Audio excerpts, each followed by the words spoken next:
Bismillahirrahmanirrahim. Assalamualaikum warahmatullahi wabarakatuh. Alhamdulillahi rabbil alamin.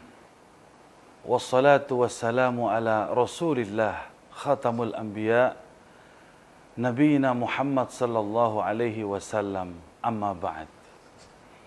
Bulan Ramadan, bulan diturunkan Al-Quran, bulan di mana Allah lipat gandakan pahala di bulan ini. Bulan di mana satu malam lebih baik daripada 1000 bulan. Atau sekitar 83 tahun. Lalu bagaimana kita harus melaksanakan ibadah, amalan-amalan apa saja yang perlu kita perbuat di bulan suci Ramadan ini? Mari kita sedikit menelaah lebih jelas kepada Al-Imam Asy-Syafi'i. Bagaimana amalan-amalan Imam Syafi'i di dalam bulan suci Ramadan. Pemirsa yang dirahmati Allah, kalaulah kita ketahui di mana setiap 100 tahun akan ada mujaddid dalam Islam. Kalaulah dahulu ada yang di 100 tahun pertama, Umar bin Abdul Aziz. Di 100 tahun kedua, insya Allah Imam Syafi'i lah salah satu mujaddid. Muhammad bin Idris Asy-Syafi'i, beliau lahir pada tahun 150. Di mana para penulis sejarah atau para ulama sejarah mengatakan beliau lahir di Gaza, Palestina pada tahun 150. Saat itu di tahun yang sama tahun meninggalnya Imam Hanafi. Bahkan ada pendapat di mana di hari meninggalnya Imam Hanafi Allah melahirkan Imam Syafi'i. Masya Allah, tabarakallah. Namun sayang, sungguh sayang, pada usia 2 tahun, Imam Syafi'i ditinggal oleh ayahnya karena ayah beliau meninggal dunia. Sang ibu yang begitu peduli terhadap anaknya, ibu yang begitu cinta kepada anaknya, bergegas membawa Imam Syafi'i yang usia 2 tahun, dibawa langsung ke Mekah saat itu. Kenapa dibawa ke Mekah? Sang ibu ingin mengajarkan Imam Syafi'i dan memberikan pendidikan dan pengajaran kepada Imam Syafi'i melalui seorang guru-guru yang hebat. Pertama dari sisi bahasa, beliau mengajarkan Imam Syafi'i bahasa kepada orang Arab asli yang benar-benar menjaga orisinil bahasa Arab. Sehingga kekuatan bahasa ini dimiliki oleh Imam Syafi'i. Kemudian diajarkan di Makkah kepada hafid-hafid Quran di Masjidil Haram. Sehingga Imam Syafi'i pada usia 7 tahun beliau sudah menghafal Quran. Tak semudah itu. Sang ibu mendukung, mensupport dengan doa yang tiada henti.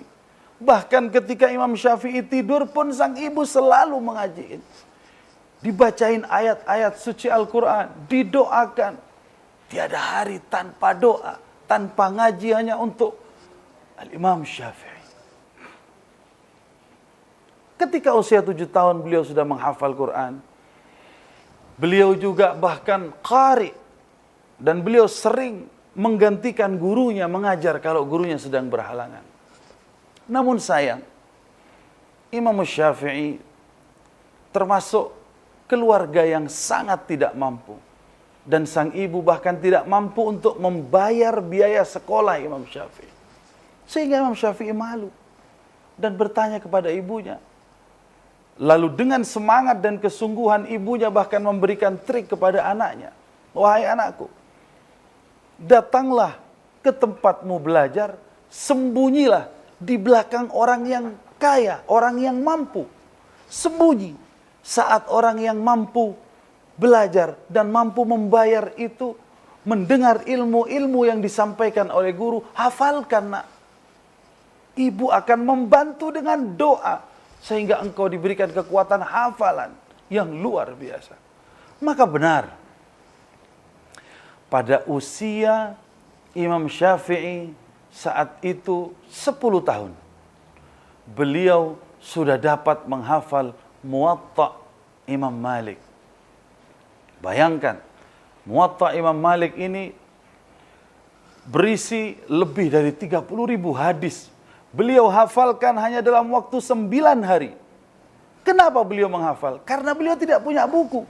Sehingga 9 hari beliau harus meminjam buku Muwatta Imam Malik yang isinya 30.000 lebih hadis-hadis Rasulullah SAW. Dan beliau hafalkan dalam waktu 9 hari tanpa henti. Subhanallah, Masya Allah, Tabarakallah.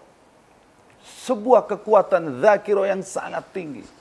Semangat yang sangat tinggi, kekuatan dan ketabahan yang sangat luar biasa yang dimiliki oleh Imam Syafi'i. Di usia selanjutnya, ketika usia beliau mencapai 12 tahun, beliau sudah bisa menghafal kutub-kutub tafsir dan buku-buku hadis banyak sekali. Bahkan saat itu ketika usia 15 tahun, beliau sudah diizinkan untuk berfatwa. Setelah itu, Al-Imam Syafi'i belum berhenti di situ saja. Beliau ingin langsung belajar dengan seorang ulama hebat saat itu di Madinah. Pada zaman Harun ar-Rasyid, ada seorang ulama hebat, yaitu Imam Malik di Madinah. Ahlul Athar, yang mempelajari benar, orisinil kitab suci, mempelajari orisinil sunnah-sunnah Rasulullah SAW, hadis-hadis Rasulullah SAW, plak atau letterlek secara tekstual. Beliau belajar kepada Imam Malik tidak dalam waktu yang singkat. 9 tahun beliau lahap waktu untuk belajar kepada Imam Malik. Bayangkan, ketika beliau menghafal Muwatta Imam Malik, beliau belum pernah bertemu Imam Malik. Dan ketika beliau ingin bertemu Imam Malik di Madinah saat itu, tidaklah sebuah pertemuan yang mudah. Karena Imam Malik adalah seorang ulama besar pada zaman Harun ar-Rasyid. Harun ar-Rasyid sangat menghargai ulama, sehingga susah menemui Imam Malik. Tapi dengan kesungguhan dan semangat yang dimiliki oleh Imam Syafi'i, sampai beliau mempresentasikan isi dari Muwatta kepada sang penulis, sang pengarang langsung, yaitu Imam Malik. Sehingga Imam Malik takjub dengan presentasinya Imam Syafi'i. Sampai bahkan beliau mengatakan, Masya Allah, Tabarakallah. Sebuah presentasi yang luar biasa, yang sangat baik. Dan beliau akui. Sehingga setelah itu Imam Syafi'i belajar kepada Imam Malik. Setelah 9 tahun belajar, Imam Syafi'i tidak berhenti di situ. Beliau bertanya kepada gurunya, beliau ingin belajar kepada muridnya Imam Hanafi.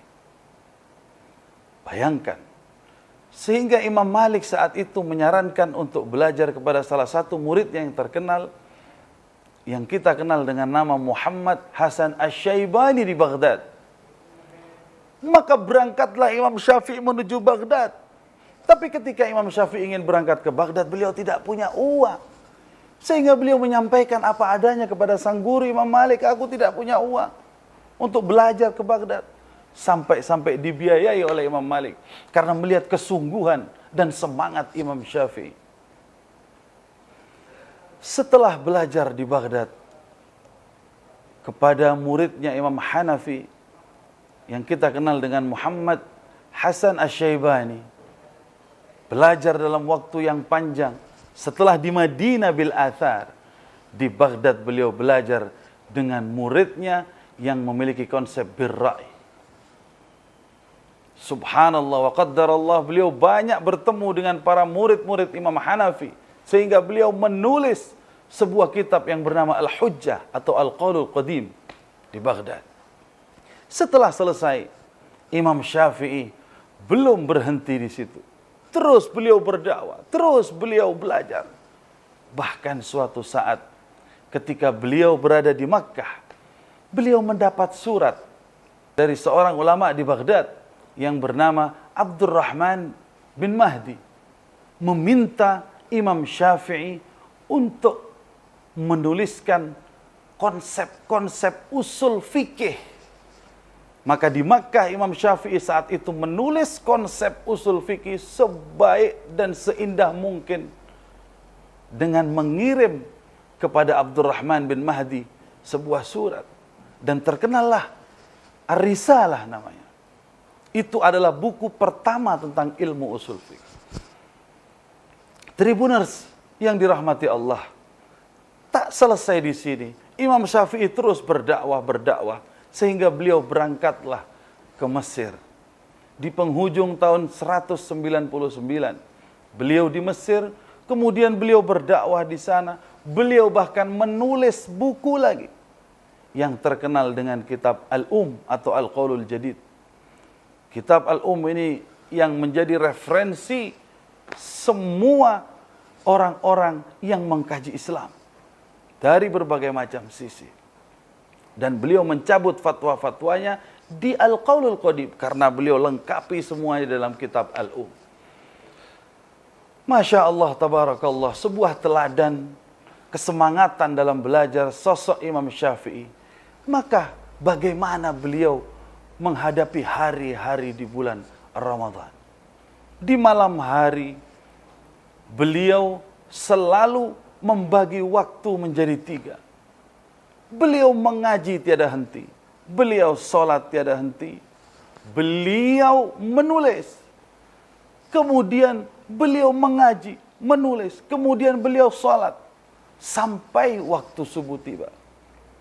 Kalaulah di pagi hari selain bulan Ramadan, pada hari-hari biasa Imam Syafi'i hanya menghatamkan 1 kali Al-Quran. Di bulan Ramadan, setiap hari beliau menghatamkan 2 kali Al-Quran.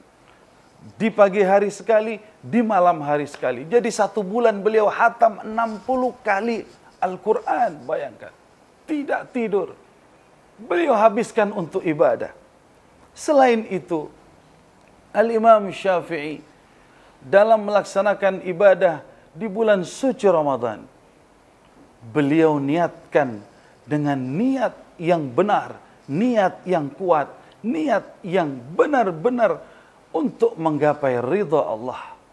Maka di bulan suci ini, marilah kita meneladani kebiasaan-kebiasaan Imam Syafi'i sehingga kita dapat sukses dan selesai melaksanakan ibadah di bulan suci Ramadan sehingga kita suci kembali fitrah di hari yang fitri. Aqulu qouli hadza.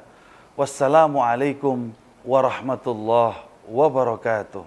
Terima kasih sudah nonton. Jangan lupa like, subscribe, dan share ya.